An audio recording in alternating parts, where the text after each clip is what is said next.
का संवाद, कीर्तनोत्सव में उद्धव जी का प्रकट होना। ऋषियों ने पूछा, सूत जी अब यह बतलाइए कि परीक्षित और वज्रनाभ को इस प्रकार आदेश देकर जब शांडिल्य मुनि अपने आश्रम को लौट गए तब उन दोनों राजाओं ने कैसे कैसे और कौन कौन सा काम किया। सूत जी कहने लगे, तदंतर महाराज परीक्षित ने इंद्रप्रस्थ दिल्ली से हजारों बड़े बड़े सेठों को बुलवाकर मथुरा में रहने की जगह दी। इनके अतिरिक्त सम्राट परीक्षित ने मथुरा मंडल के ब्राह्मणों तथा प्राचीन वानरों को जो भगवान के बड़े ही प्रेमी थे बुलवाया और उन्हें आदर के योग्य समझकर मथुरा नगरी में बसाया। इस प्रकार राजा परीक्षित की सहायता और महर्षि शांडिल्य की कृपा से वज्रनाभ ने क्रमशः उन सभी स्थानों की खोज की जहाँ भगवान श्री कृष्ण अपने प्रेमी गोप गोपियों के साथ नाना प्रकार की लीलाएं करते थे। लीला स्थानों का ठीक ठीक निश्चय हो जाने पर उन्होंने वहाँ की लीला के अनुसार उस स्थान का नामकरण किया। भगवान के लीला विग्रहों की स्थापना की तथा उन स्थानों पर अनेकों गांव बसाए। स्थान स्थान पर भगवान के नाम से कुंड और कुएं खुदवाए, कुंज और बगीचे लगवाए। शिव आदि देवताओं की स्थापना की। गोविंद देव, हरिदेव आदि नामों से भगवत विग्रह स्थापित किए।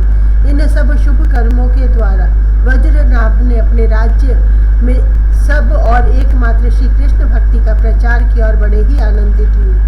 उनके प्रजाजनों को भी बड़ा आनंद था। वे सदा भगवान के मधुर नाम तथा की लीलाओं के कीर्तन में संलग्न हो परमानंद के समुद्र में डूबे रहते थे और सदा ही वज्रनाभ के राज्य की प्रशंसा किया करते थे।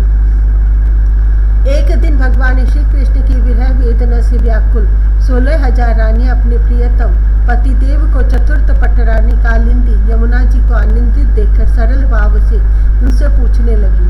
उनके मन में सौते डहा लेश मात्र भी नहीं था।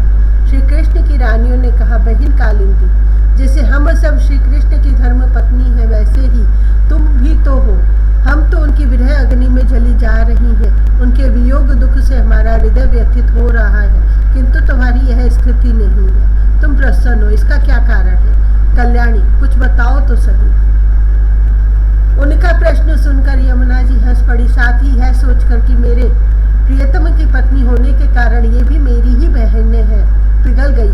उनका हृदय दया से द्रवित हो उठा, अतः वे इस प्रकार कहने लगे। यमुना जी ने कहा, अपनी आत्मा में ही रमण करने के कारण भगवान श्री कृष्ण आत्मा राम है और उनकी आत्मा है श्री राधा जी।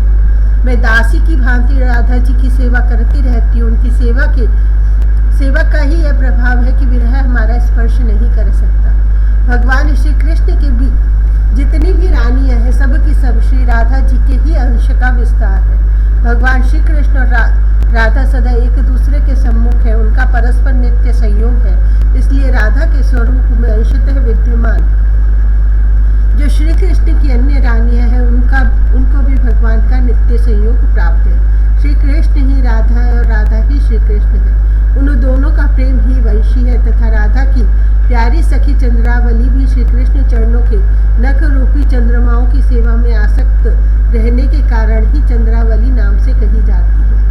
श्री राधा और श्री कृष्ण की सेवा में उसकी बड़ी लालसा, बड़ी लगन है। इसलिए वह कोई दूसरा स्वरूप धारण नहीं करती। मैंने यहाँ श्री राधा में ही रुक्मणी आदि का समावेश देखा है। तुम लोगों का भी सर्वांश में श्री कृष्ण के साथ वियोग नहीं हुआ है, किंतु तुम इस रहस्य को इस रूप में जानती नहीं हो, इसीलिए इतनी व्याकुल हो रही हो। इसी प्रकार पहले भी जब अक्रूर श्री कृष्ण को नंदगांव से मथुरा ले आए थे, उस अवसर पर जो गोपियों को श्री कृष्ण से विरह की प्रतीति हुई थी वह भी वास्तविक विरह नहीं था, केवल विरह का आभास था। इस बात को जब तक वे नहीं जानती थी तब तक उन्हें बड़ा कष्ट था। फिर जब उद्धव जी ने आकर उनका समाधान किया तब वे इस बात को समझ सके। यदि तुम्हें भी उद्धव जी का सत्संग प्राप्त हो जाए तो तुम सब भी अपने प्रियतम श्री कृष्ण के साथ नित्य विहार का सुख प्राप्त कर लोगे। सूत जी कहते हैं, ऋषिगण जब उन्होंने इस प्रकार समझाया तब श्री कृष्ण की पत्नियां सदा प्रसन्न रहने वाली यमुना जी से पुनः बोली।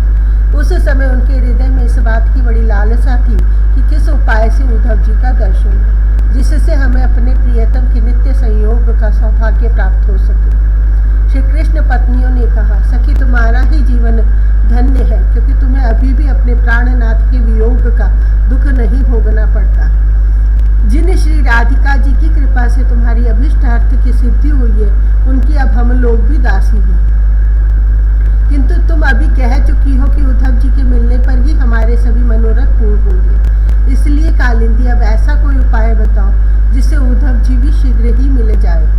सूत जी कहते हैं, श्री कृष्ण की रानियों ने जब यमुना जी से इस प्रकार कहा, तब वे भगवान श्री कृष्ण की 16 कलाओं का चिंतन करती हुई उनसे कहने लगी। जब भगवान श्री कृष्ण अपने परम धाम को पधारने लगे, तब उन्होंने अपने मंत्री उद्धव से कहा, उद्धव, साधना करने की भूमि है बद्रिकाश्रम, अतः अपनी साधना पूर्ण करने के लिए तुम वहीं जाओ।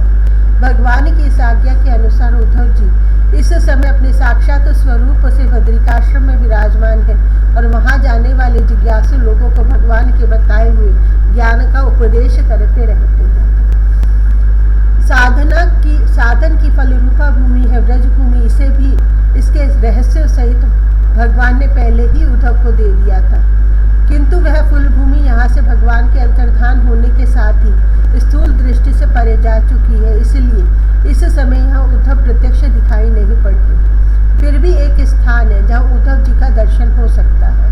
गोवर्धन पर्वत के निकट भगवान की लीला सहचरी गोपियों की विहार स्थलीय है। वहाँ की लता, अंकुर और बेलों के रूप में अवश्य ही उद्धव जी वहाँ निवास करते हैं। लताओं के रूप में उनके रहने का यही उद्देश्य है कि भगवान की प्रियतम गोपियों की चरण रज उन पर पड़ती रहे। उद्धव जी के संबंध में एक निश्चित बात यह भी है कि उन्हें भगवान ने अपना उत्सव स्वरूप प्रदान किया है। भगवान का उत्सव उद्धव जी का अंग है, वे उससे अलग नहीं रह सकते। इसलिए अब तुम लोग वज्रनाभ को साथ लेकर